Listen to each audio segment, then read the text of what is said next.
Jamnagar city એ division police સ્ટેશનમાં દાખલ થયેલા ગુના મુજબ એક વ્યક્તિ દ્વારા પોતાની એસઓજી ના રાઇટર તરીકેની ઓળખ આપી એક વ્યક્તિ સાથે છેતરપિંડી અને વિશ્વાસઘાત કરવામાં આવેલો હતો, જેમાં આશરે 1,57,000 જેટલી રકમની છેતરપિંડી કરવામાં આવેલી હતી.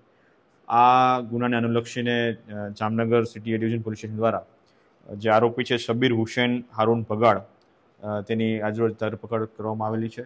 અને આગળ એને અગાઉ કોઈ આવી રીતની બીજો કોઈ બનાવ બનેલો હતો કે કેમ, કે બીજા કોઈ આ પ્રકારના ભોગ બનનાર છે કે કેમ, તે બાબતની સંપૂર્ણ તપાસ હવે હાથ ધરવામાં આવશે. જે હાલ એ તપાસનો વિષય છે.